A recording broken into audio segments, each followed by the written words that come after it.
ஒரு முறை நானும் என்னோட ஃப்ரெண்ட்ஸும் வெளியே போயிருந்தோம். அப்போ நாங்கள் வீட்டுக்கு வந்த அப்புறம் அடுத்த நாள் நான் அவன்கிட்ட கேட்டேன், அந்த ஃபோட்டோஸ்லாம் கொஞ்சம் அனுப்பி விட்றா அப்படின்னு சொல்லி கேட்டேன். அதுக்கு அவன் சொன்னான், இப்போ தான் எந்திரிச்சு கொஞ்ச நேரம் கழிச்சு அனுப்பிச்சுட்றேன்டான்னு சொன்னான். கொஞ்ச நேரம் கழிச்சு கேட்டப்போ நான் இப்போ தானே வேலைக்கு வந்திருக்கேன், கொஞ்ச நேரம் கழிச்சு அனுப்பிச்சுட்றேன்னு சொன்னேன். சரி, இன்னும் கொஞ்ச நேரம் கழிச்சு கேட்டப்போ இப்போ தானே நான் வெளியே வந்திருக்கேன், வேலையை முடிச்சுட்டு கொஞ்ச நேரம் கழிச்சு அனுப்பிச்சுட்றேன்னு சொன்னேன். சரி, நைட்டாச்சும் அனுப்பிடுவோம்னு சொல்லி கேட்டப்போ அவன் சொன்னான், இப்போ தான்டா நான் வீட்டுக்கு வந்திருக்கிறேன், சாப்பிட்டுட்டு கொஞ்ச நேரம் கழிச்சு அனுப்பிச்சுட்றேன்னு சொன்னான். இப்போ நான் கேட்டேன், என்னடா எப்போ பார்த்தாலும் கொஞ்ச நேரம் கழிச்சு அனுப்பிச்சுட்றேன்னு சொல்லி சொல்கிறேன், ஆனால் இப்போ வரைக்கும் நீ அனுப்பியே விடடா அப்படின்னு சொல்லி கேட்டேன்.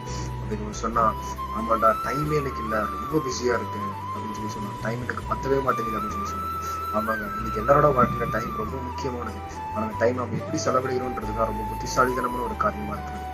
உலகம் சொல்லுது டைம் இஸ் சோ ப்ரிஷியஸ், காலம் பொன் போன்றது அப்படின்னு சொல்லுகிறது. நான் வேதாகமம் சொல்லுகிறது எபேசியர் 5:16-17, நாட்கள் பொல்லாதவைகளானதால் நீங்கள் அதை பிரயோஜனப்படுத்திக் கொள்ளுங்கள், ஆகியால் மதியற்றவர்களாயிராமல் கர்த்தருடைய சித்தம் இன்னதென்று உணர்ந்து கொள்ளுங்கள் என்று சொல்லுகிறது. ஆமாங்க, இன்னைக்கு நம்மளோட வாழ்க்கையில ஏதோ வீணா நேரங்களை செலவழிக்கிறோமா, அல்லது கர்த்தருடைய சித்தம் இன்னதென்று உணர்ந்து நம்மளோட நேரங்களை செலவழிக்கிறோமா, அது ரொம்ப முக்கியமானது. ஒவ்வொரு நாளும் இந்த 24 மணி நேரத்துல 2 காரியம் ரொம்ப முக்கியம். முதலாவது, நான் தேவனோடு செலவிடுகிறேன். இரண்டாவது, நான் தேவனுக்காக செலவிடுகிறேன். இப்படி நான் செலவிடும் போது கர்த்தருடைய சித்தம் என்னோட வாழ்க்கையில என்னவென்று நான் அறிந்து கொள்வேன். நாட்கள் நேரமும் பொல்லாதவர்கள். So time is precious. Spend the time with God and spend the time for God.